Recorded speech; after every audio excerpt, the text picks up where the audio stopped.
Saya selalu bilang bahwa bahan baku tulisan itu adalah data. Data dari mana? Data itu adalah dari hasil penelitian kan? Hasil penelitian dari mana? Ada yang literatur, ada yang kemudian lapangan, ada yang kemudian mungkin refleksi ya, opini dan sebagainya, itu diperbolehkan. Tapi nanti, lalu mudah bosan. Jarang kita sekarang itu istiqomah di dalam menulis. Baru duduk sebentar sudah bosan. Gangguannya kan HP, nonton Instastory, nonton TikTok. Bayangkan kalau sudah nonton Instagram, nyambung kan mama. Nggak selesai. Akhirnya dikasih PR begini, nulis ini, menulisnya 15 menit, TikToknya sama Instagram itu 2 jam, nggak selesai, nggak bosan gitu. Lalu sulit bergaul. Salah satu kesulitan kita menulis itu adalah sulit bergaul. Nah, pertanyaannya adalah, Pak, orang-orang yang introvert itu emang bisa nulis kah? Bisa, asal dia kemudian kadang kita lupa. Barangkali mereka melakukan jejaring sosial kan, jejaring macam-macam. Nah, ini yang kemudian kita tidak pernah lihat. Mereka mungkin membangun jaringan sendiri dan sebagainya. Jadi mudah bergaul itu menjadi bagian yang tidak terpisahkan di dalam menulis itu. Terakhir adalah sulit atau pola berpikir. Sulit berpikir itu menentukan kerangka pikir kita, menentukan perspektif kita dan sebagainya. Ini yang sering kali kita lupa. Nah, lalu mengukur kelebihan. Kelebihan untuk melakukan penulisan yang baik adalah harus kita mampu berpikir sistematis. Contohnya, kalau kita melihat fenomena nyadran atau fenomena nyekar di sekarang ini, musim-musim sebelum Ramadan, nyekar. Pikiran kita kan paling banter, ujung makam dari orang yang keluarga yang masih ada kepada keluarga yang sudah meninggal itu kan, nyekar kan. Tapi kita tidak pernah melihat bagaimana proses internalisasi nilai nyekar ke dalam kehidupan dirinya. Nah, proses internalisasi nilai apa? Itu yang harus kita kembangkan. Peter L. Berger membaginya dengan objektifikasi, subjektifikasi, dan internalisasi nilai ke agama masuk. Tapi anehnya kemudian, udah tahu Peter L. Berger, cuma ditempelkan Peter L. Berger. Kayaknya begini internalisasi nilai. Tapi ini tidak pernah diterjemahkan di dalam melihat data. Dan tidak dijadikan pisau analisis terhadap itu. Ya sama aja bohong kan. Jadi hanya Peter L. Berger, lalu tak kasih sirah isi tak kasih. Pokoknya macam-macam. Nama-nama besar diambil. Tapi tidak pernah menjadi pisau analisis dari data. Sama aja bohong. Jadi ini bagian itu berpikir semua. Lalu mau berpikir tentang apapun di luar dari ilmu Al-Quran dan hadis pun tak ada masalah. Nah, kemudian nanti kadang cara berpikirnya kita kemudian nanti akan menyambung-nyambungkan. Ini nggak ada cocok nggak ya? Ini bisa nggak ya? Bukan ibu kata-katanya sembarangan, tetapi kemudian juga harus betul-betul selesai. Contoh begini, ini salah satu awalnya mungkin ibu kata-kata, tapi kemudian ada bukti fenomenanya, ada bukti empirisnya. Bapak Ibu tahu tentang panggilan dam di Jogja? Dam. Ya, kan biasa manggil mas. Oh iya, mas bro kan.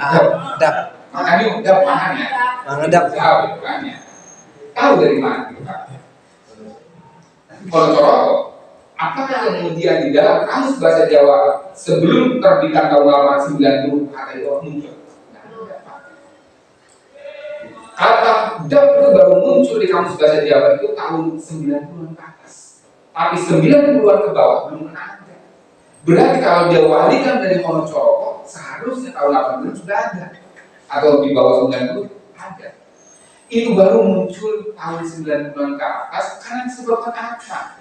Kata dam itu digunakan oleh para preman gali-gali Jogja itu, ya, gali-gali wilayah Jawa itu dipakai untuk kode sandi agar dia terhindar dari Petrus, penembakan misterius, agar dia tidak mati misterius.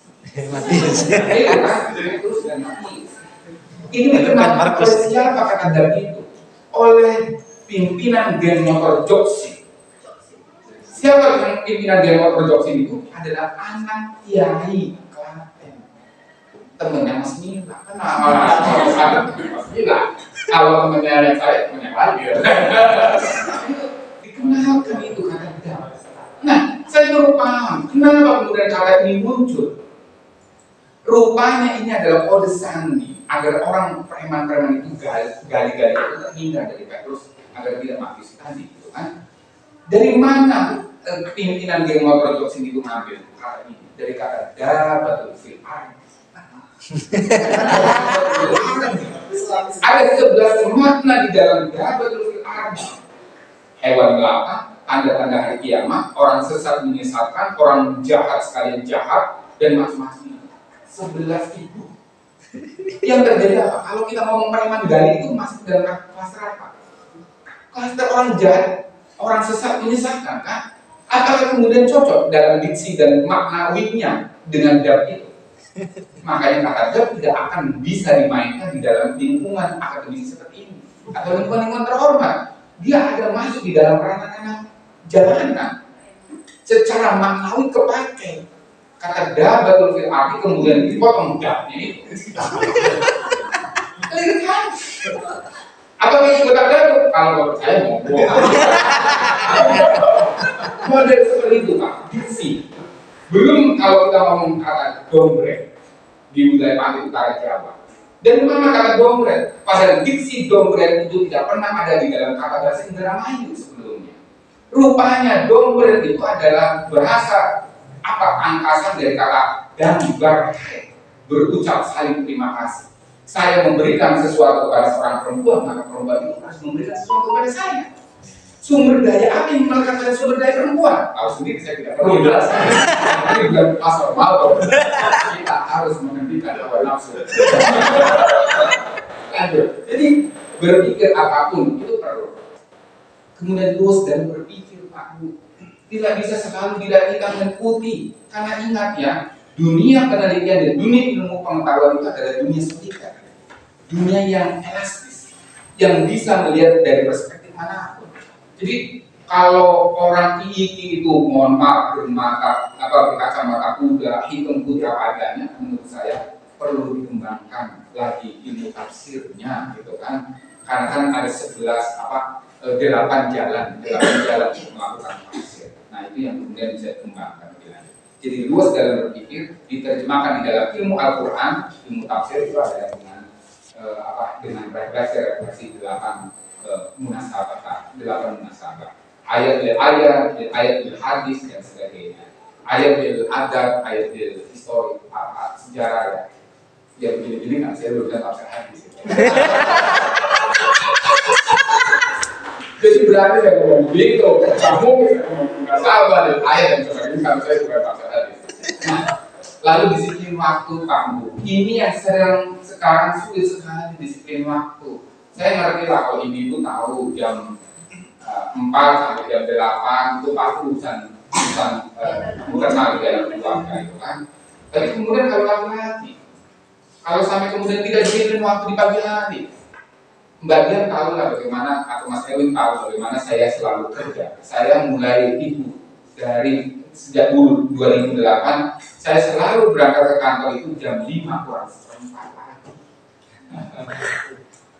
Jam 5 kurang seperempat pagi sampai di kantor jam setengah 6.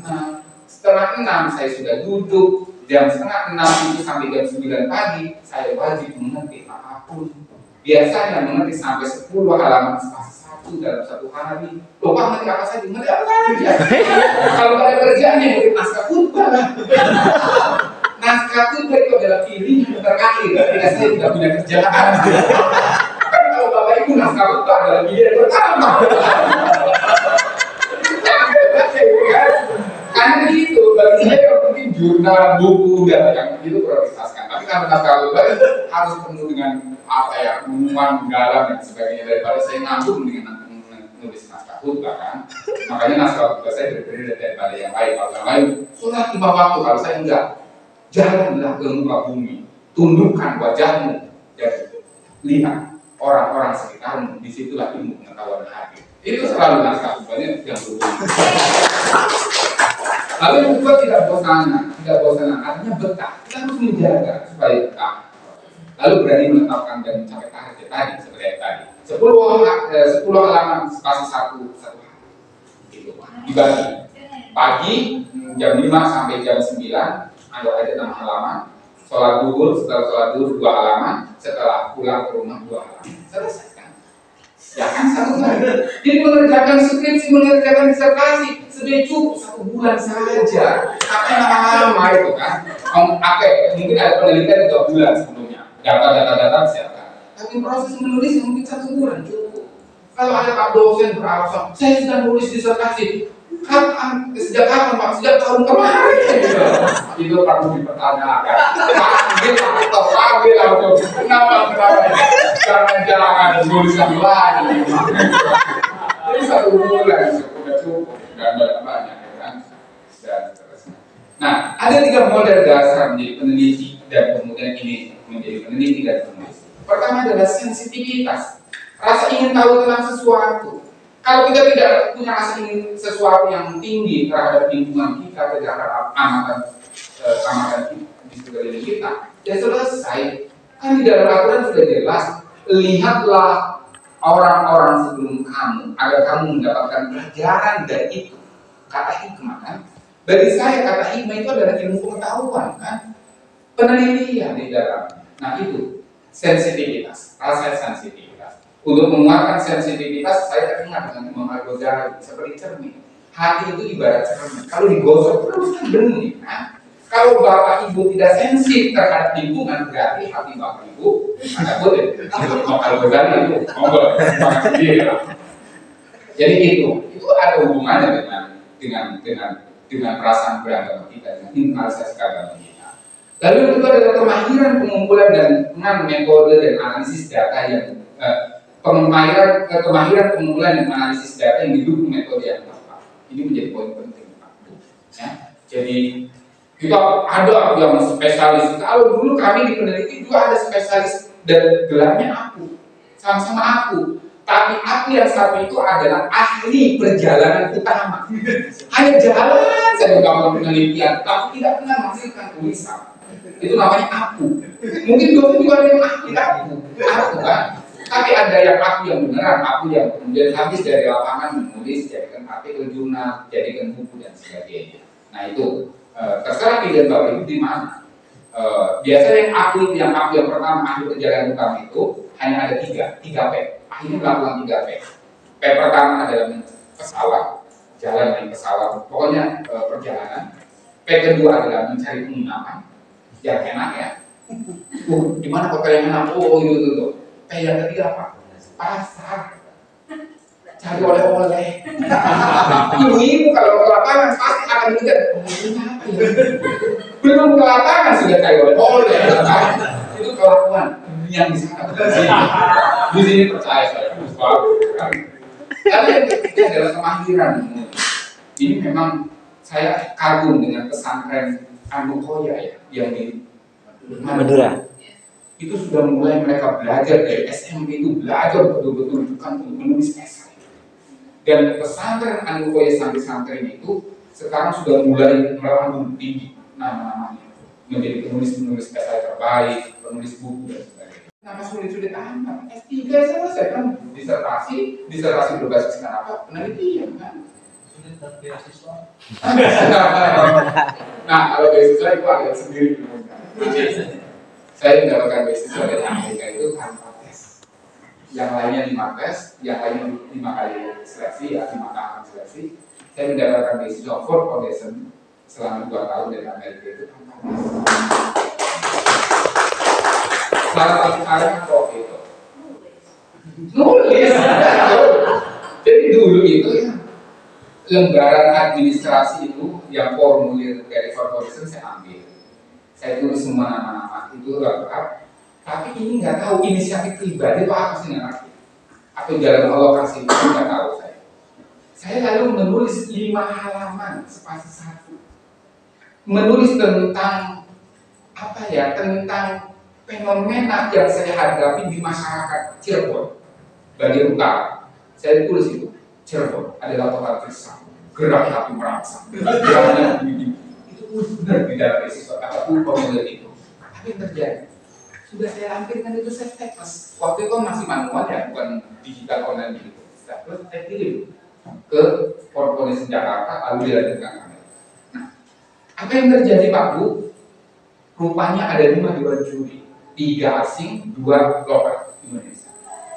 Itu udah. Nah, seleksi pertama nama saya, pengumuman seleksi pertama masih nggak ada.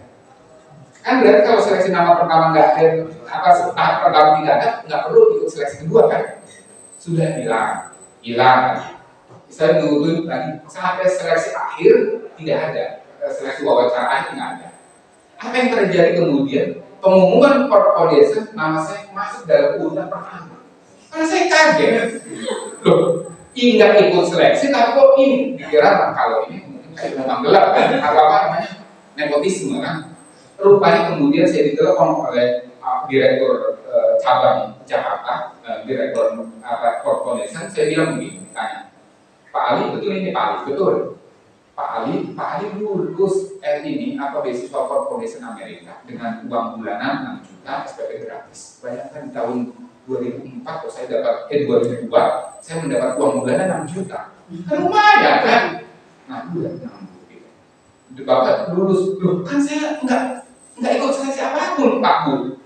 Enggak, karena 5 halaman yang Bapak lampirkan di dalam formulir pendaftaran itu sudah dianggap oleh 5 dewan juri itu sudah mewakili 5 tahapan ujian yang lain. Alhamdulillah. Bayangkan kalau ada tes, kan salah satu tes yang itu adalah tes TOEFL sama tes wawancara bahasa Inggris kan. Kalau itu saya akan selesai sudah. Tidak lulus itu, kecuali dia pasti lulus itu kan. Nah, itu. Ini informasi di bahasa Inggris sejak lama itu. Saya harus mengaku secara jujur. Jadi kemudian saya akhirnya mengerti bahwa kebahasaan itu bukan menjadi bukan menjadi kendala, menjadi hambatan kita. Sepanjang kita mampu menulis sesuatu yang bagus, pasti bahasa nanti akan bisa ada jalan sendiri kok. Kan kalau menulis jurnal internasional, saya menulis badan tulisannya, tinggal minta Mas Erwin kan mampu bahasa Inggris, mau dibantu Mas, nanti namanya bisa nama berdua, nama bertiga kan. Itu kan boleh kan Mas ya, karena bagian dari kontributorship-nya tulisan jurnal itu. Jadi saat itulah kemudian saya meyakini diri bahwa menulis adalah kekuatan luar biasa yang gitu. Nah, terus kemudian bacaan. Kan banyak teman-teman melakukan data manuskrip, kemudian literatur, data literatur dan sebagainya mungkin, atau refleksi. Refleksi itu sepanjang ini tidak bisa semua orang bisa, karena biasanya para ilmuwan kelas unggul ya, seperti Pak Amin Abdullah, Pak Amin Mulhan, mungkin sudah levelnya di situ, levelnya di refleksi. Nah, Bapak Ibu semuanya, data itu baru bisa didapatkan dari ini semua kan, ide, proposal, riset yang hebat, karena data dihasilkan dari riset, kemudian menuliskan. Nah, kelemahan kita di dalam menuangkan proposal itu adalah aplikasi, mengikuti proposal sebelum-sebelumnya, main copy paste. Akhirnya nggak jelas kan? Kalau saya membuat proposal itu seperti saya sedang membuat sebuah karya seni. Saya sedang membagi, betul-betul membagi ulur-ulurnya apa jelas itu loh. Saya tutup mata dulu dengan jurnal-jurnal yang lain atau penelitian yang lain. Baru setelah saya matang dalam arti menuangkan idenya, baru saya keluarkan dengan refleksi tadi, dengan tulisan-tulisan pisau-pisau analisis karakter pikirnya. Tapi ide otentisitasnya, ide otentik itu adalah dari kita. Jadi tolong idenya ini mahal banget, tapi jangan kemudian pikir berbagi, semakin dibagi semakin menarik. Percaya Pak. Kemudian proposal itu buat ini seperti buat karya seni, jangan publikasi, jangan copy paste, ada nilai kebaruan, nilai barunya kuat. Kemudian lakukan riset yang hebat, di dalam ada kedalaman data, ada spesifikasi data, ada keterluasan data yang dikejar. Kedalaman data berarti kualitatif, spesifik data berarti kualitatif, keterluasan data berarti kuantitatif. Kan itu udah jelas. Dan riset yang hebat salah satunya adalah kemampuan kita harus keluar dari zona nyaman. Kalau kemudian kita berada, matanya enak enggak, kemudian toiletnya bagus enggak, kamar mandinya bagus enggak, kamar mandinya udah selesai. Pasti Bapak Ibu hanya akan melakukan riset di kota-kota atau di wilayah-wilayah tertentu saja. Seperti Mas Erwin, saya yang antropolog, etnografer seperti ini siap berada dimanapun kan. Karena kami punya prinsip toilet itu adalah begini. seluas daratan sepanjang lautan. Itu yang penting ada daun dan air, selesai.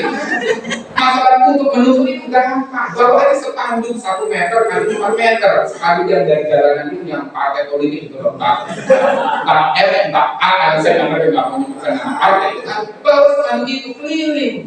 Walaupun misalnya ada calon politisi coblos saya itu kan kalimatnya nonton saya sedang itu aja itu yang gambar itu kan ke saya. Jadi prinsip orang di lapangan, prinsip kita melakukan itu adalah keluar dari zona nyaman, kemudian tadi seluas daratan sepanjang lautan.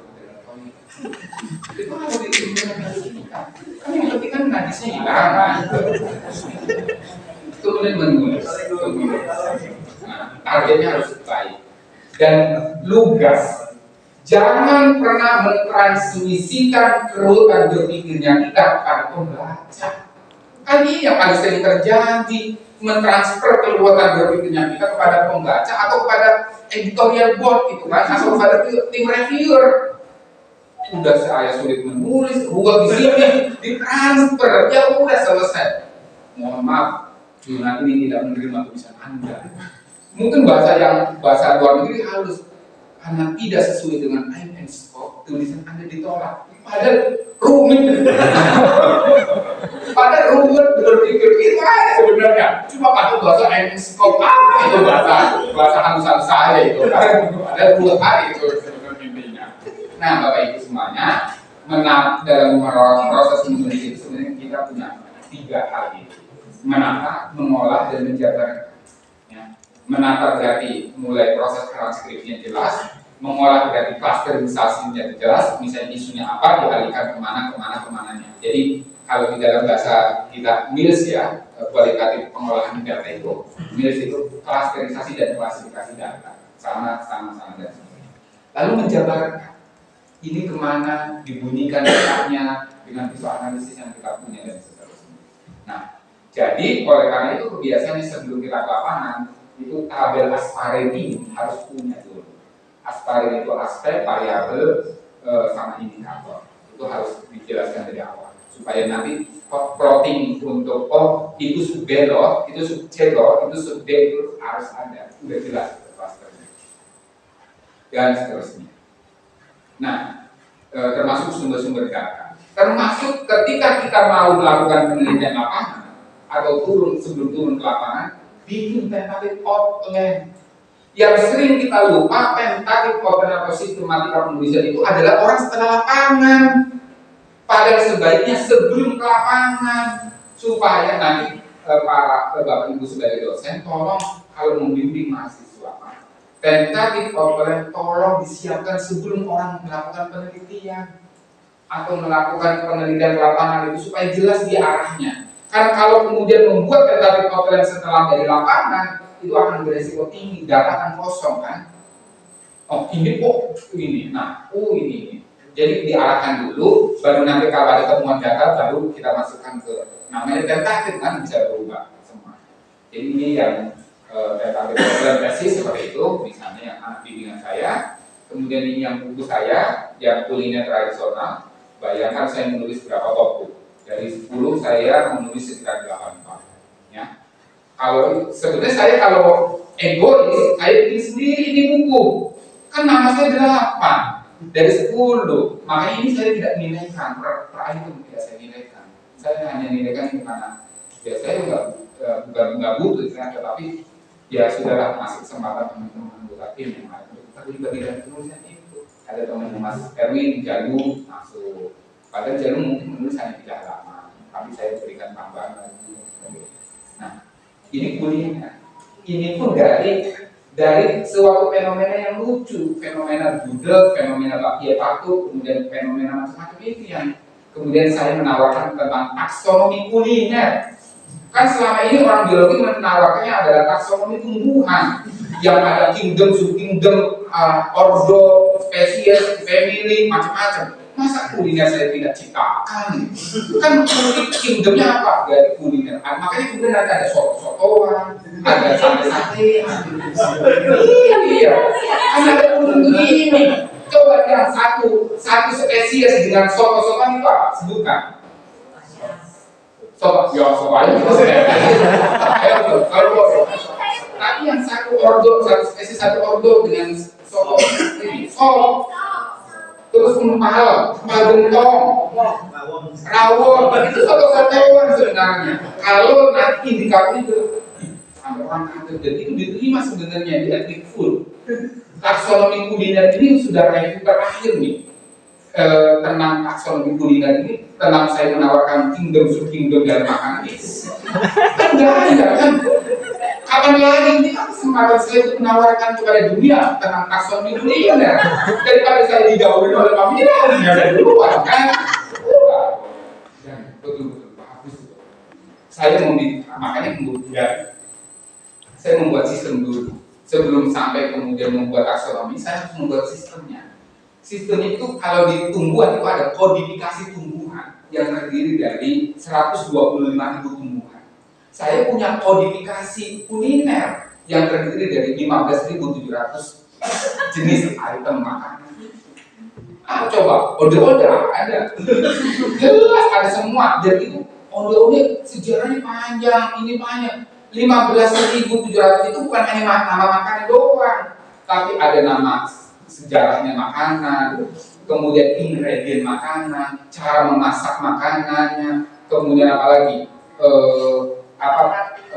warungnya di mana jualnya, kemudian masuk itu sampai kalau ditumpuk itu dokumen itu bisa di print ya Pak Mila. Kalau di print oleh Mas Gustaf itu diartikan bisa sepanjang 20 km itu kertasnya.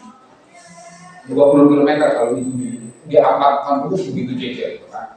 Ya setingginya apalah mungkin sekitar 2-3 meter lah di dokumennya. Jadi 15.300. Nah itu yang kemudian ditawarkan ke Gojek, EcoFood bisa menjadi sejarah makanan di ketika kita misalnya ibu klik gado-gado apa Bubagio misalnya.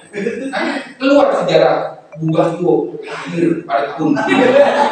Jadi mau makan gado-gado tapi dikasih juga suguhan pengetahuan. Sejarah diambil dari kuliner tradisional kita.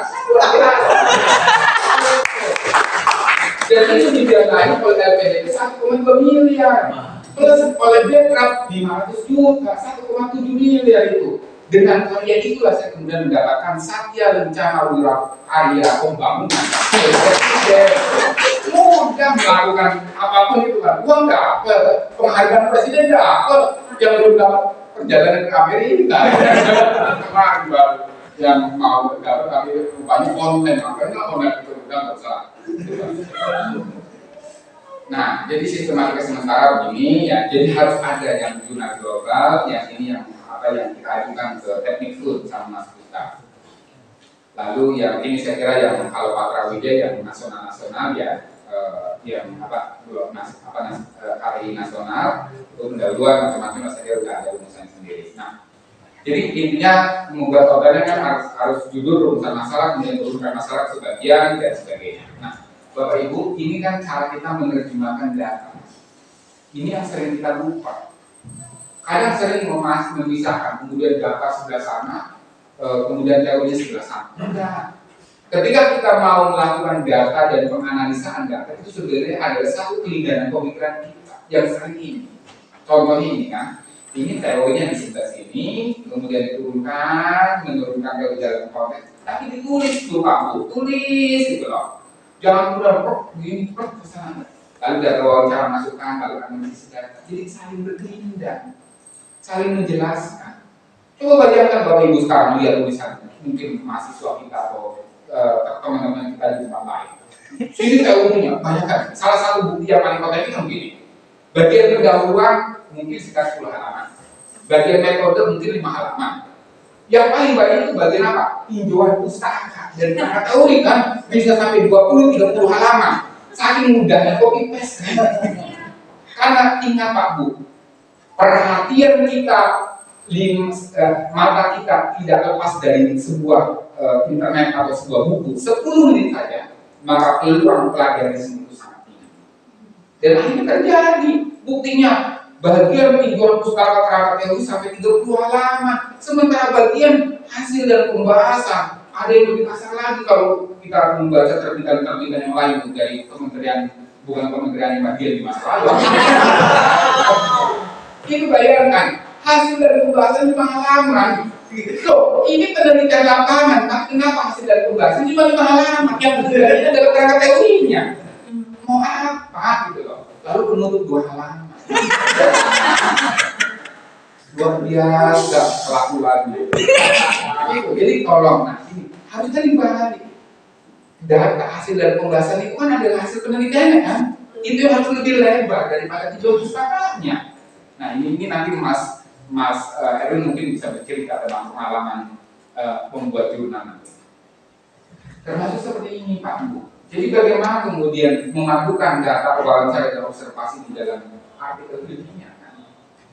Bayangkan bisa seperti itu kan? Data yang awalnya mungkin biasa saja tapi dibunyikan begitu kan kelihatan luar biasa.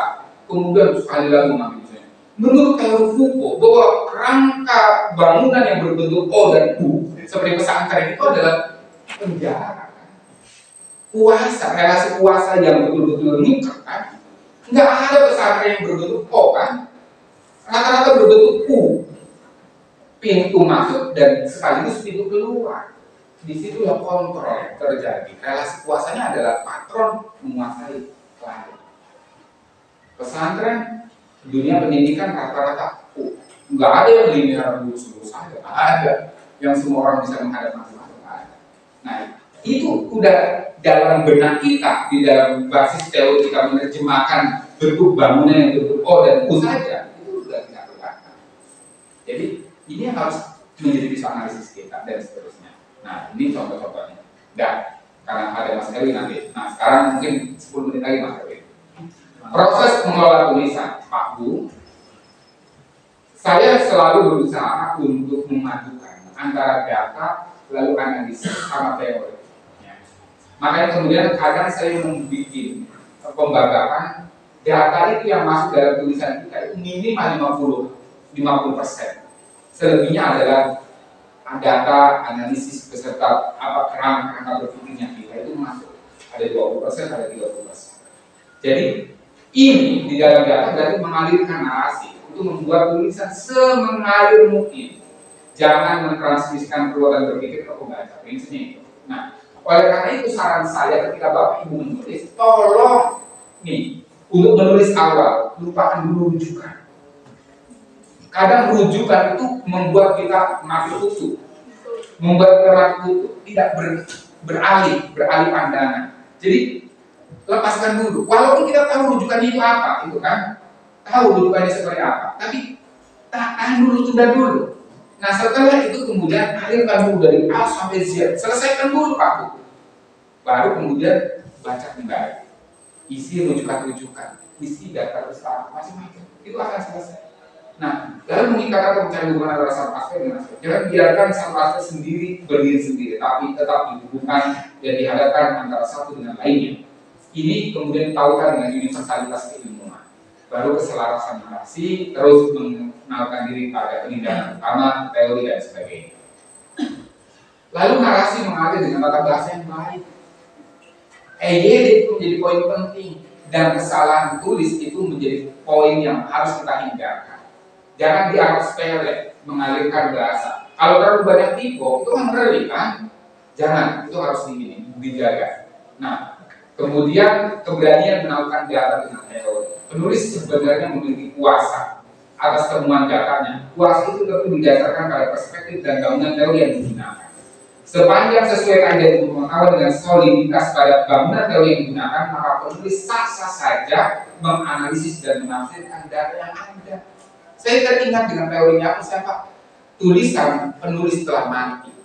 Ya udah, berarti kan saya sedang menghidupkan tulisan dari data yang saya tahu. Saya sedang menghidupkan saya sebagai penulis kan. Itu otomatis begitu Pak Bu, kesempatan. Sebelum menulis itu adalah kesempatan kita bereksistensi. Ngapain kita tunduk kepada ini? Udah tulis aja dulu, baru nanti tahu kan rujukan-rujukannya, kerangka berpikirnya, kekuatan dan sebagainya. Itu poin pentingnya. Nah, Pak Bu, sekalian saja sebelum saya ini yang poin penting menurut saya langsung saja. Ini Pak Bu, Yang selama ini saya lakukan di dalam menulis begini. Pertama yang ini, penulisan secara keseluruhan dulu. Saya biasanya untuk membuat satu bulan atau satu jurnal itu adalah 1 minggu. Ya, 1 minggu saya akan fokus itu. Upayakan data terpilih masuk, mengalihkan narasi sesuai pembahasan, jangan pernah menoleh kutipan-kutipan dulu, buku, jurnal dan sebagainya. Udah alihkan dulu apa yang kita ketahui, apa yang kita dengar, apa yang kita baca, tuliskan saja dulu. Lalu kasih jeda 1 minggu. Lalu baru proses penyelarasan tulisan menjadi draft halus 4 hari untuk 1 bab atau 1 draft jurnal 4 hari. Pembacaan kembali hubungan antara aspek, mulai memasukkan kutipan-kutipan penting, mulai melakukan analisis mendalam hubungan atau teori dan tulis 4 hari. Jeda 1 hari atau 3 hari, kemudian mulai proses pengeditan dan pengecekan. Dan ini menuju damai selesai kan 3 hari juga. Di situ pengeditan tata bahasa, persambungan anak subbahasan, ketertujuan atas item, perumusan masalah, finishing gaya lingkung dan sebagainya. Jadi proses ini memungkinkan berarti selama 1 bulan ini kita sudah dapat 1 jurnal. Ya kan?